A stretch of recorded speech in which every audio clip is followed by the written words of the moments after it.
जय हिंद दोस्तों। चलिए दोस्तों बात करते हैं एक और क्वेश्चन के बारे में।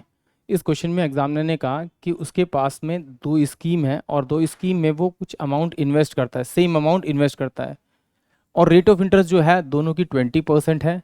बट एक को क्या करता है, वो हाफ ईयरली इन्वेस्ट करता है और एक को ईयरली करता है, और 2 ईयर के लिए इन्वेस्ट करता है। बट जब दोनों के अमाउंट जो उसको मिला, जो टोटल इंटरेस्ट मिला दोनों से, उनका जो डिफरेंस देखा, वो डिफरेंस कितना आ रहा है, 482 आ रहा है। तो वो पूछ रहा है कि वो अमाउंट क्या था।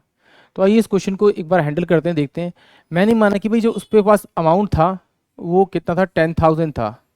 अब 10,000 था, उसने 2 ईयर के लिए इंटरेस्ट दिया होगा आपका, कितने परसेंट पे दिया होगा, 20% पे दिया होगा, वो लिखा हुआ है ईयरली के हिसाब से।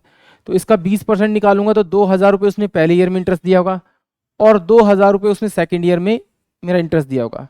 बट ये पहली ईयर का इंटरेस्ट यहाँ पर भी आएगा, इसका मैं 20% निकालूंगा तो 400 रुपये आएगा। यानी कि इसने 2 साल में टोटल इंटरेस्ट दिया होगा 4,4,400। ये मेरे पास में ईयरली इंटरेस्ट आया होगा।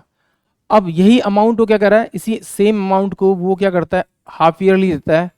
यानी कि जब भी हाफ ईयरली की बात करेंगे तो 2 साल हाफ ईयरली दिया, तो इसका मतलब अब ईयर काउंट कितने होंगे मेरे पास में, 4। ये 1 2 3 एंड 4। और रेट ऑफ इंटरेस्ट कितनी मेरे पास, 20% थी। अगर आप हाफ ईयरली कहते हो, रेट ऑफ इंटरेस्ट को हाफ करना पड़ता है, यानी 10% हो जाएगा। इसका 10% निकालेंगे तो इसने 1,000 रुपीज़ दिया होगा पहले ईयर में, दूसरे ईयर में भी इंटरेस्ट सिंपल इंटरेस्ट 1,000 रुपीज़ दिया होगा, फिर इसने 1,000 रुपीज़ दिया होगा तीसरे ईयर में, फिर यहाँ पर भी कितना, 1,000 रुपीज़ दिया होगा।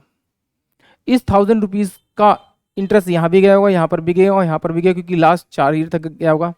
तो इसका इंटरेस्ट आएगा कितना मेरे पास, 100 रुपीज़ यहाँ पर आएगा, इसका इंटरेस्ट यहाँ पर 100 रुपीज़ आएगा, यहाँ पर फिर इसका इंटरेस्ट जाएगा 100 रुपीज़।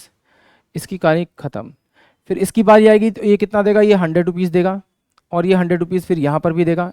इस 100 का ये 10 रुपीज़ देगा यहाँ पर, और यहाँ पर भी 10 देगा। इसकी भी कहानी ख़त्म। अब थर्ड ईयर की, इस 1,000 का इंटरेस्ट निकालेगा तो यहाँ पर कितना आएगा मेरे पास, 100। इस 100 का निकालेगा तो 10, इस 100 का फिर निकालेगा 10, और इस 10 का निकालेगा तो मेरे पास 1 आएगा। इनको टोटल ऐड करेंगे और इसके इन दोनों का डिफरेंस निकालेंगे तो ये मेरे पास में 482 बनना चाहिए। तो एक बार कैलकुलेट कर लेते हैं ओरली। ये मेरे पास कितना, 1,000, 2,000, 3,000, 4,000, यानी कि इसका 4,000 मेरे पास कट गया। अब देखिए मेरे पास 1 2 3 और 4, ये मेरे पास 4,000 भी कट गया। अब यहाँ पर देखते हैं ये कितना मेरे पास में, 1 2, यानी कि 200 रुपीज़। तो ये मेरे पास ये बच गया इसके इंटरेस्ट के, ये 1 2 3 4, और ये कितना बचेगा, 41। तो इसका मतलब 241 का मेरा डिफरेंस आ रहा है। इन दोनों को अगर मैं सॉल्व करूँगा तो सॉल्व करने के बाद मेरे पास डिफरेंस कितना आएगा, 241।